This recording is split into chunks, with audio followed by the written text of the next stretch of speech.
बेदम हुए बीमार दवा क्यों नहीं देते? तुम अच्छे मसीहा हो, शिफा क्यों नहीं देते? मिट जाएगी मखलूक तो इंसाफ करोगे, मुंसिफ हो तो हश्र उठा क्यों नहीं देते? चलाई जाती है, मगर ये बजट को देखकर महसूस होता है कि ये भविष्य के निर्माण से ज्यादा हेडलाइन बटोरने का एक दस्तावेज है।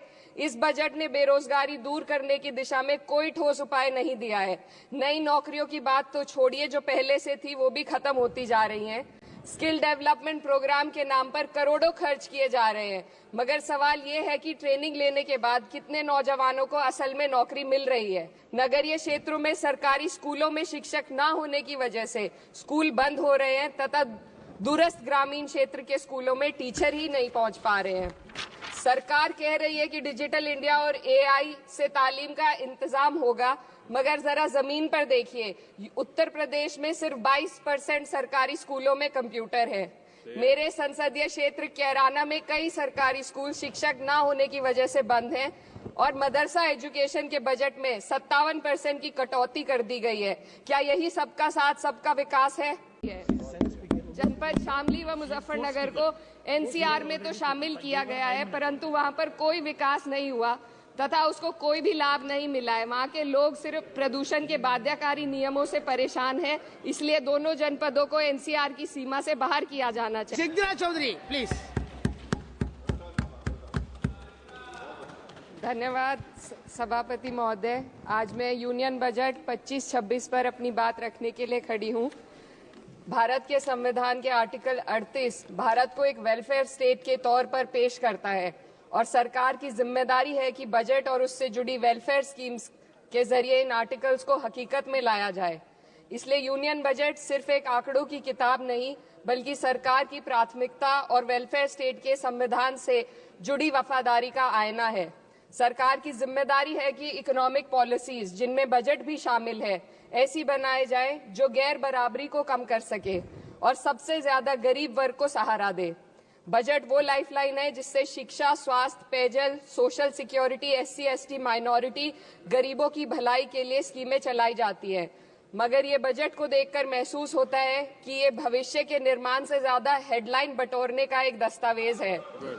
इससे सबसे ज्यादा प्रभावित होने वाली वही लोग पीछे छूट रहे हैं जिन्हें सरकार के सहारे की सबसे ज्यादा जरूरत थी। वो किसान जो बढ़ती लागत से परेशान हैं, वो नौजवान जो बेरोजगारी का सामना कर रहे हैं और वो औरतें जो निजामती रुकावटों से जूझ रही हैं और वो गरीब जो महंगाई के बोझ के तले दबे हुए हैं। This government is proudly marketing the income tax exemption of 12 lakhs. But the question is, how many Indians even earn that much to benefit from it? Only 2.2% of Indian population pays direct taxes, whereas no relief has been given in regards to indirect taxes, the burden of which falls on everyone, especially the poor and weaker section of the society. This clearly shows that this is not an inclusive budget. GST की ऊंची दरों ने आम आदमी की कमर तोड़ दी है। जरूरत इस बात की है कि खाद्य सामग्री, दवा, स्कूल की किताबें और जरूरत की चीजों पर टैक्स कम किया जाए। पेट्रोल डीजल पर टैक्स कम करने की कोई कोशिश नहीं हुई, जिसका सीधा असर हर नागरिक पर पड़ता है। आर्टिकल 41 कहता है कि सरकार को ये कोशिश करनी चाहिए कि वो अपनी इकोनॉमिक हालात और रिसोर्सेज के हिसाब से लोगों को रोजगार दे। इस बजट ने बेरोजगारी दूर करने की दिशा में कोई ठोस उपाय नहीं दिया है। नई नौकरियों की बात तो छोड़िए, जो पहले से थी वो भी खत्म होती जा रही हैं। स्किल डेवलपमेंट प्रोग्राम के नाम पर करोड़ों खर्च किए जा रहे हैं, मगर सवाल ये है कि ट्रेनिंग लेने के बाद कितने नौजवानों को असल में नौकरी मिल रही है। सरकार के पास इसका भी कोई आंकड़ा नहीं है। सरकारी विभागों में लाखों पद खाली हैं, मगर भर्ती का कोई प्लान नहीं है। आर्टिकल 45, जिसके द्वारा सरकार की जिम्मेदारी है कि हर बच्चे को 6 साल की उम्र तक फ्री और जरूरी तालीम मिले ताकि उनका बुनियादी तालीमी डेवलपमेंट सही से हो सके, जिसको संसद ने शिक्षा का अधिकार अधिनियम बनाकर और भी मजबूती दी थी, परंतु इसकी जमीनी हालत क्या है वो किसी से छुपी नहीं है। नगरीय क्षेत्रों में सरकारी स्कूलों में शिक्षक न होने की वजह से स्कूल बंद हो रहे हैं तथा दूरस्थ ग्रामीण क्षेत्र के स्कूलों में टीचर ही नहीं पहुंच पा रहे हैं। सरकार कह रही है कि डिजिटल इंडिया और एआई से तालीम का इंतजाम होगा, मगर जरा जमीन पर देखिए, उत्तर प्रदेश में सिर्फ 22% सरकारी स्कूलों में कंप्यूटर है। मेरे संसदीय क्षेत्र कैराना में कई सरकारी स्कूल शिक्षक न होने की वजह से बंद हैं और मदरसा एजुकेशन के बजट में 57% की कटौती कर दी गई है। क्या यही सबका साथ सबका विकास है? इसी तर्ज पर अस्पताल हैं जहां पर डॉक्टर नहीं है। आर्टिकल 47 अच्छी सेहत और जिंदगी के स्टैंडर्ड को बेहतर बनाने की आवश्यकता पर जोर देता है। राज्य की जिम्मेदारी है कि लोगों की सेहत और उनके वेलबींग को बेहतर करने के लिए जरूरी कदम उठाए, लेकिन हकीकत यह है कि इस बजट का सिर्फ 2% ही आम जनता तक पहुंच पाता है। शामली जिले में 84 डॉक्टर की पोस्ट स्वीकृत है, मगर सिर्फ 29 डॉक्टर काम कर रहे हैं और गायनोकोलॉजिस्ट मात्र 1 है। दवाइयों की कीमतें बढ़ती जा रही हैं, मगर गरीबों के लिए कोई राहत नहीं है। सरकार ने महिलाओं के लिए बजट बढ़ाने का दावा किया, मगर 81% इसका बजट सिर्फ पोषण योजनाओं में डाला गया है। महिलाओं के रोजगार, उनके इकोनॉमिक इंडिपेंडेंस और सुरक्षा के लिए कोई ठोस योजना नहीं बनाई है। बेटी बचाओ बेटी पढ़ाओ का बजट घटा दिया गया, जिससे साफ है कि ये सिर्फ नारेबाजी थी और कुछ नहीं। किसानों की बदहाली हम सबके सामने है, लगातार चलती आ रही है। 2016 में कहा गया था कि 2022 तक किसानों की आमदनी दोगुनी होगी, मगर 2025 आ गया और एमएसपी पर कोई ठोस गारंटी आज भी दी नहीं गई है। गन्ना किसानों का बकाया अब तक नहीं मिल पा रहा है और तो और उत्तर प्रदेश में अभी तक गन्ना मूल्य भी तय नहीं किया गया है। डीएपी, यूरिया और खाद की कमी से परेशान किसान आज भी सड़क पर प्रदर्शन कर रहे हैं।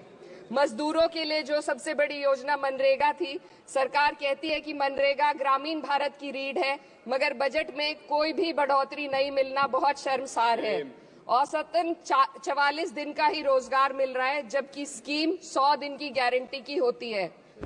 भारतीय रेलवे देश के लोगों की जीवन रेखा है और इसी से यहाँ के लोगों की आर्थिक एवं सामाजिक जिंदगी चल रही है।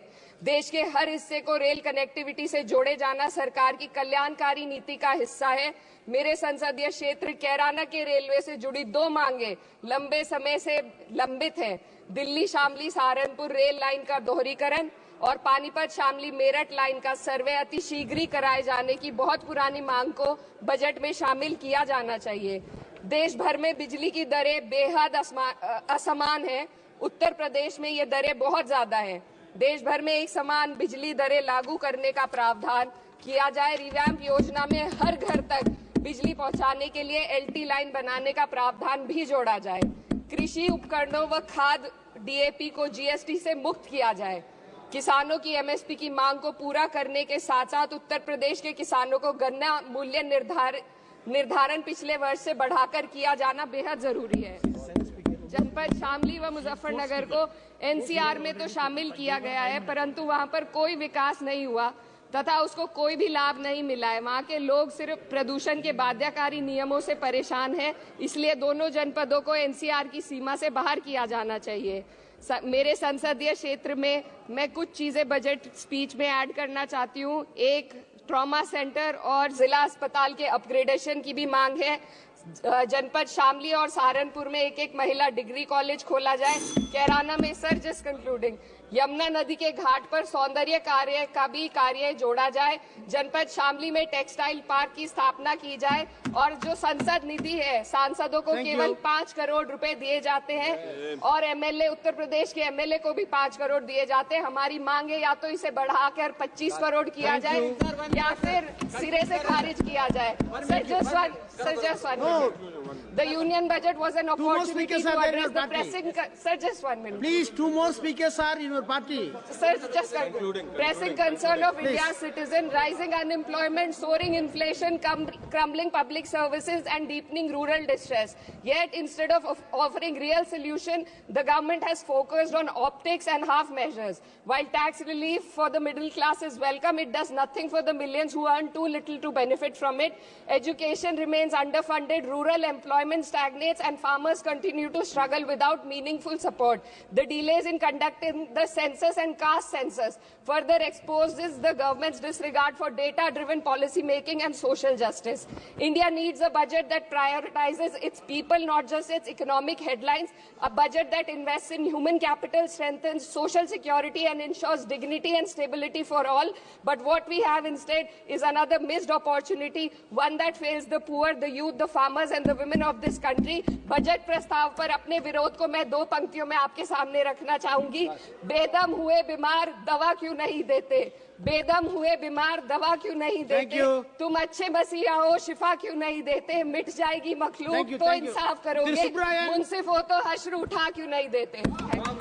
Thiru Subrayan, Manbu Thiru Subrayan.